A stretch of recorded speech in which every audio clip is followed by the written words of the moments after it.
Parvathipuram MLA Bonela Vijay చంద్ర బలిజపేట మండలం గంగాడ గ్రామంలో దళిత వాడకు వెళ్లి భారత రాజ్యాంగ నిర్మాత డాక్టర్ బిఆర్ అంబేద్కర్ విగ్రహం వద్ద కూర్చొని అక్కడ ప్రజలు ఎదుర్కొంటున్న పలు ప్రధాన సమస్యలను తెలుసుకున్నారు.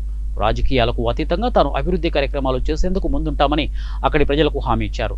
తాగునీటికి చాలా ఇబ్బందులు పడుతున్నట్లు అక్కడ మహిళలు ఎమ్మెల్యే దృష్టికి తీసుకురాగా నీటి సరఫరా విభాగం అధికారులతో అక్కడికక్కడే ఎమ్మెల్యే మాట్లాడి 15వ ఆర్థిక సంఘం నిధులు 6 లక్షలతో దళితవాడకు ఇంటింటి కుళాయిలు వేయాలని ఆయన ఆదేశించారు.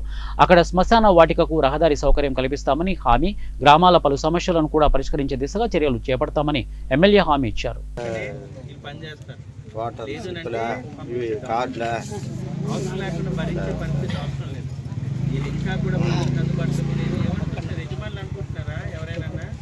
మీరు కానీ నేను కానీ ఇక్కడ ప్రతి ఒక్కరు కూడా వాళ్ళకి సేవకులమే, మనం ప్రజా సేవకులు.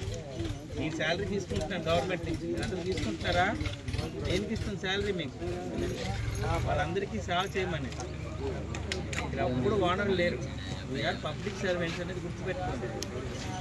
లేదు పబ్లిక్ మీ సర్వీస్ చేయమని అనుకుంటే చెప్పండి, మీకు ఇంట్లో పొలాలు ఉన్నాయా ఏమున్నాయో చూసుకుంటే వీళ్ళు పనులు చేసుకుంటారు. అందుబాటులో లేరని వస్తే మాకు మినిమం మాటగా చెప్తున్నాను, మా కుటుంబాలు ఉన్నాయి, మేము రోడ్డు మీద పట్టుకోతామని